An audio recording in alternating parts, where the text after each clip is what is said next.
The barn door exploded open with a crash that shattered the frozen January night. Lily Ross stumbled into the snow, clutching her left hand against her chest, her face twisted in silent agony. Behind her, shadows moved violently in the lamplight, voices raised in fury and accusation. Blood dripped between her fingers, dark against the white ground. "You had no right!" a man's voice roared from inside.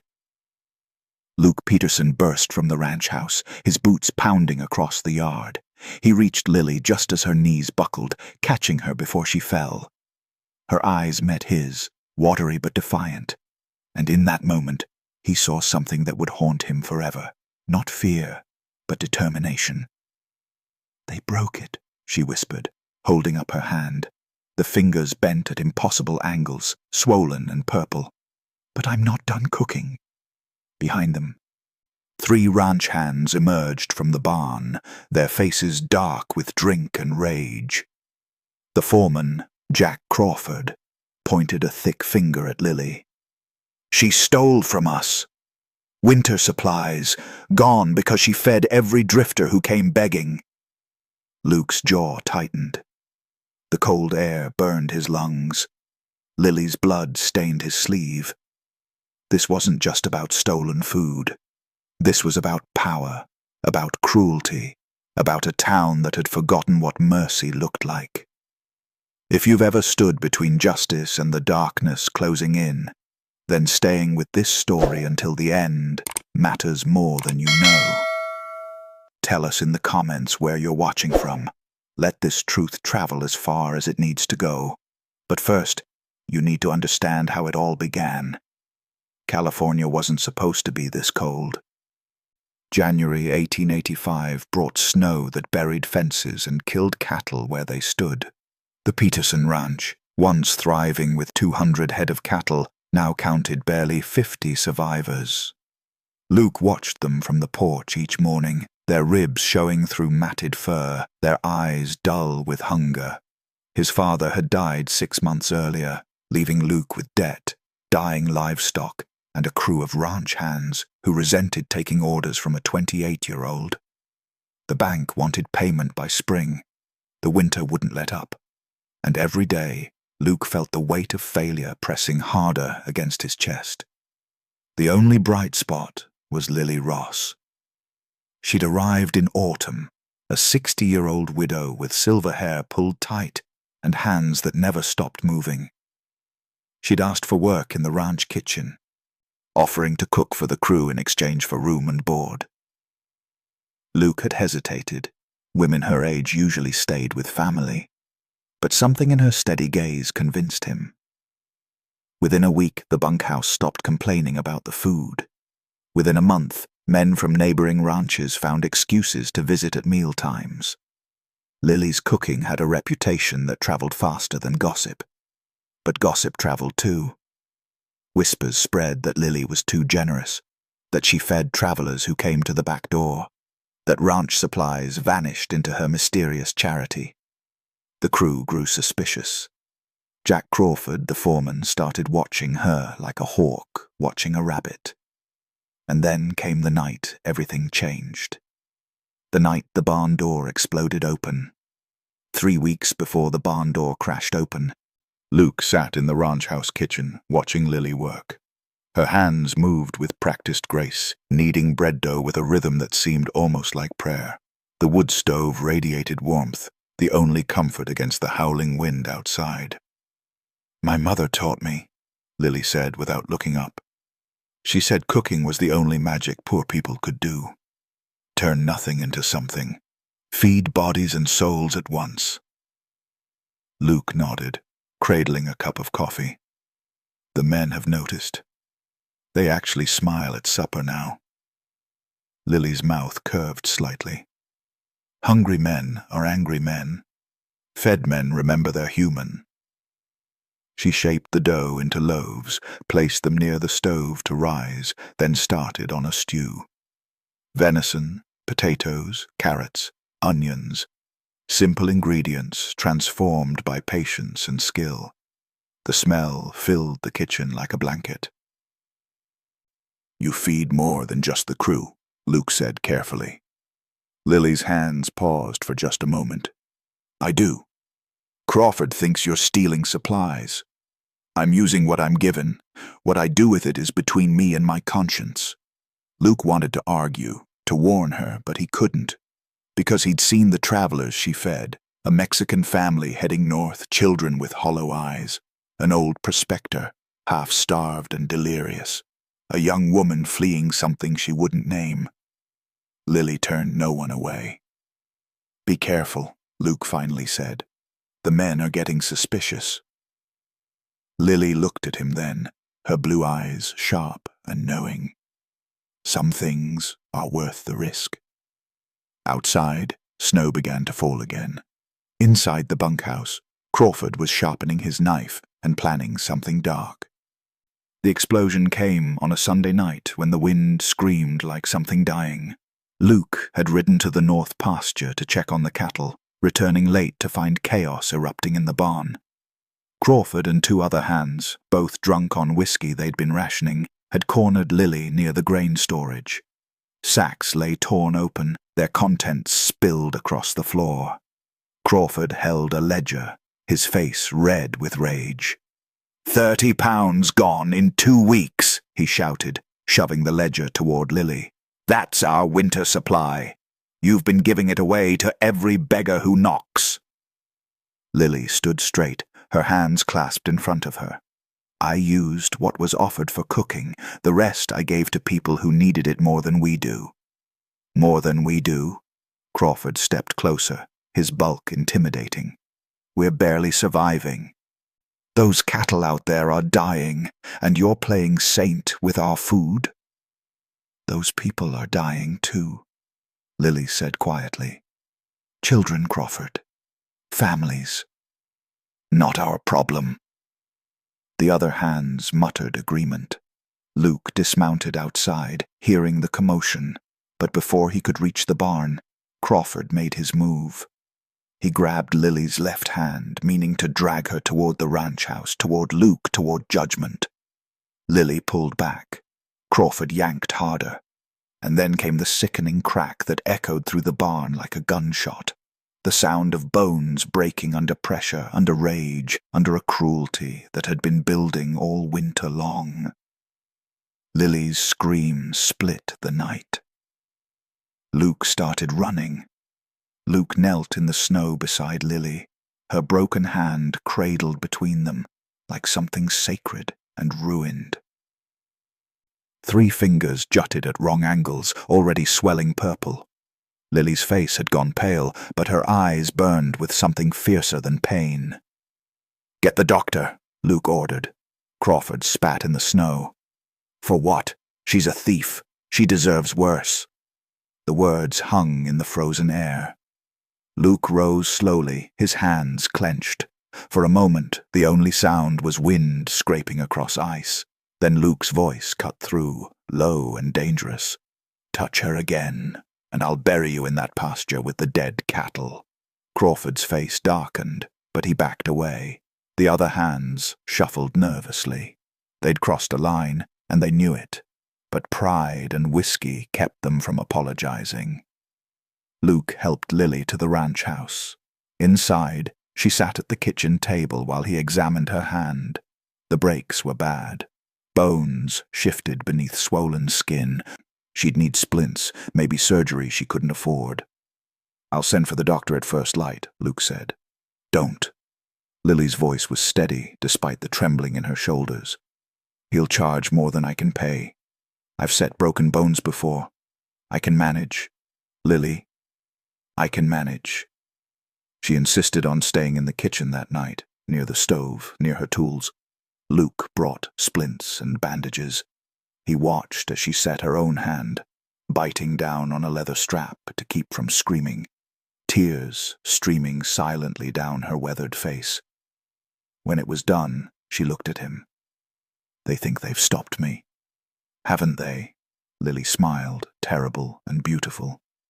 You'll see. If you've ever felt the weight of injustice press against your chest until breathing hurts, then staying with us through what comes next matters more than words can say. Tell us where you're watching from, because this story needs witnesses. The next morning, Lily started cooking with one hand. Dawn broke grey and merciless. Luke expected to find Lily in bed, broken and defeated. Instead, he found her in the kitchen, her left hand bound in splints and cloth, her right hand already working. The stove was lit, coffee brewing, bread dough rising in bowls. "What are you doing?" Luke asked, stunned. "Cooking breakfast?" She kneaded dough one-handed, bracing the bowl with her body, using her splinted hand only when absolutely necessary. Sweat beaded on her forehead. Every movement brought visible pain, but she didn't stop. "You need to rest." "I need to work." Luke watched her struggle to flip bacon in a pan, nearly dropping it. He reached to help, but she waved him away with her broken hand, the gesture sending a flinch across her face. "Why?" he asked. "They broke you. Let them starve." Lily turned to face him, her blue eyes fierce. "They want me to stop. That's why I can't." She gestured toward the stove with her good hand. "This is the only power I have. My mother taught me that food is love made visible. It's the magic that reminds people they're human. If I stop now, I'm not just surrendering, I'm proving them right." The breakfast bell rang. Moments later, ranch hands filed in, Crawford among them. They stopped when they saw Lily at the stove, working one-handed, her broken fingers dark with bruising but her spine straight. The room fell silent. She served them biscuits and gravy, bacon and eggs. Coffee so strong it could wake the dead. Every plate filled despite her limitations. Some men looked ashamed, others looked angry. Crawford stared at his plate, then at Lily. She met his gaze without flinching. But outside, smoke began to rise from the east pasture, and someone was shouting about fire.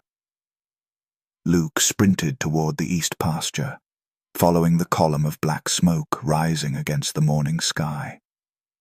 Behind him, ranch hands scrambled for buckets and shovels. The winter had been cold, but dry, leaving dead grass like kindling beneath the snow. When he reached the fence line, his heart sank.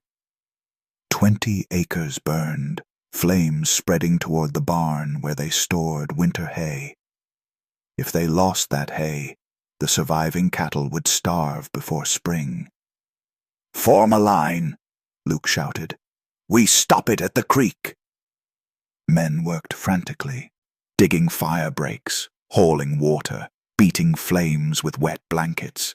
The smoke choked them, the heat seared their faces, but slowly, painfully, they contained it. It took 3 hours. When the last ember died, Luke stood among the charred remains and counted the cost. 15 acres of grazing land gone, 2 calves dead, and the hay barn saved by mere yards. Crawford approached, his face smudged with soot. "Accident?" Luke shook his head. "The fire started in 3 places. Someone set this." The realization settled over them like ash. Someone wanted to destroy the ranch. But who? And why now? Back at the ranch house, Luke found Lily still cooking, preparing lunch one-handed. Her face was drawn with exhaustion and pain, but she didn't stop. When he told her about the fire, her expression darkened. "It's starting," she said quietly. "What is?" She turned to face him, her voice barely above a whisper. "Revenge. They're not done with me yet, and they'll burn everything to prove their point."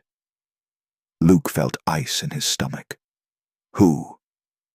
Lily opened her mouth to answer, but the sound of shattering glass exploded from the bunkhouse, followed by men shouting, and something far worse.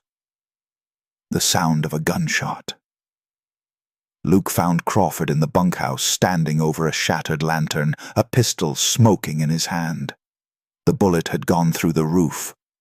The other ranch hands stood frozen, their faces reflecting fear and confusion. "Someone tried to burn us out," Crawford snarled. "And I know who's behind it." "Who?" Luke demanded. Crawford pointed the pistol toward the ranch house, toward Lily. "That witch brought this on us. Those people she's been feeding, they came back for more. When she had nothing left to give, they torched the pasture." Luke's jaw tightened.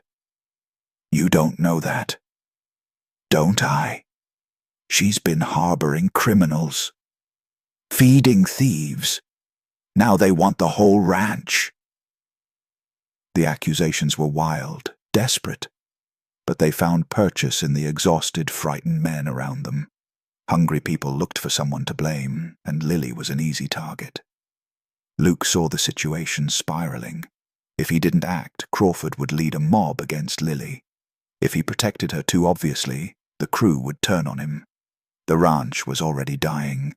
One more crisis would kill it completely. That night, Luke sat alone in his father's office, surrounded by debt notices and failing ledgers. He needed a solution that would save both Lily and the ranch. Something bold. Something that would shock everyone. And slowly, painfully, a plan formed. It would cost him almost everything. It would require sacrifice and risk. But it was the only way to break the cycle of cruelty that Crawford represented. The only way to prove that mercy wasn't weakness. He stood, walked to Lily's door, and knocked softly. When she answered, her face pale with pain, he said 3 words that changed everything. "I need you." Lily listened as Luke explained his plan, her broken hand resting in her lap, her good hand gripping the table's edge. "You want to what?" she asked, her voice incredulous. "Sell the cattle, all of them. Use the money to pay the bank, then buy supplies, not just for us, but for everyone who needs them. Turn this ranch into a place that feeds people instead of just surviving." Lily shook her head. "You'll lose everything your father built. My father is dead, and what he built is dying anyway." Luke leaned forward, his voice urgent. "But you've shown me something else is possible. You fed strangers when we had nothing. You cooked with a broken hand when most people would have given up. That's not weakness. That's strength the world needs to see." Lily's eyes glistened. "They'll call you a fool." "They already call me worse. Crawford says I'm too soft. The bank says I'm failing. Maybe they're right. But I'd rather fail trying to help people than succeed by becoming like them." Silence stretched between them. Outside wind rattled the windows. The stove crackled softly. Finally, Lily spoke, her voice thick with emotion. "There's something you should know. About why I came here. About why I can't stop feeding people." Luke waited. 10 years ago, I had a daughter, Sarah. She was 17, traveling west with her husband, trying to start fresh. They ran out of supplies crossing the desert. They stopped at a ranch begging for food. The owner turned them away, said he didn't owe them anything. Lily's voice cracked. Sarah died 3 days later, starved to death 20 miles from that ranch. Luke's breath caught. So when people come to my door hungry, I see Sarah. And I won't turn them away, even if it costs me everything. Before Luke could respond, hoofbeats thundered into the yard, urgent and chaotic, and Crawford's voice rang out. "They're coming! The people she fed! They're coming, and they're armed!" Luke and Lily rushed outside to find chaos. 24 riders approached from the southern ridge, silhouetted against the setting sun. Crawford and the ranch hands scrambled for weapons, preparing for battle. Fear and anger swirled through the yard like the dust kicked up by nervous horses. Luke stepped forward, raising his hands. "Wait!" "Wait for what?" Crawford spat. "For them to burn us to the ground?" "They're not here to fight," Luke said, his voice steady. The riders drew closer. As they entered the yard, details emerged. These weren't bandits or thieves. They were families. The Mexican couple Lily had fed, their children now wrapped in blankets. The old prospector, cleaner, but still frail. The young woman, no longer alone but accompanied by others. And at their head rode a man Luke didn't recognize, weathered, grey-bearded, with eyes that had seen hard years. The man dismounted slowly. "We heard what happened." "Heard someone hurt Miss Lily for helping us." He gestured to the group behind him. "We came to set things right." Luke's throat tightened. "You don't owe us anything." "We owe her everything." The man reached into his saddlebag and pulled out bundles. Food, blankets, tools. Others did the same. "We're not rich, but we brought what we could, and we brought our hands. Heard you need help rebuilding." Crawford stood frozen, his mouth open. The other ranch hands looked stunned. Lily stepped forward, her broken hand pressed to her chest, tears streaming down her face. "You didn't have to come." "Yes, we did," the man said simply. "You showed us mercy when we needed it most. Now we show you the same." Over the next hours, the yard transformed. The travelers shared supplies, helped repair fire damage, and cooked alongside Lily, giving her the help her broken hand required. What had been a dying ranch filled with suspicion became something else, a community built on reciprocity instead of cruelty. Crawford watched it all, something shifting in his weathered face. Finally he approached Lily, his hat in his hands. "I was wrong," he said. The words dragged from somewhere deep. "I'm sorry."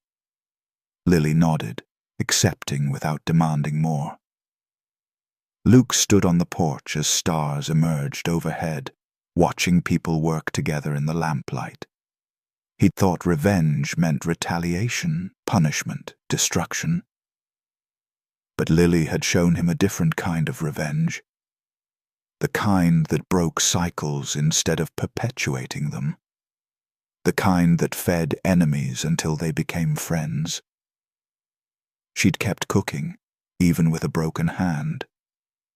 And in doing so, she'd broken something else, the belief that survival required cruelty. The ranch would change now.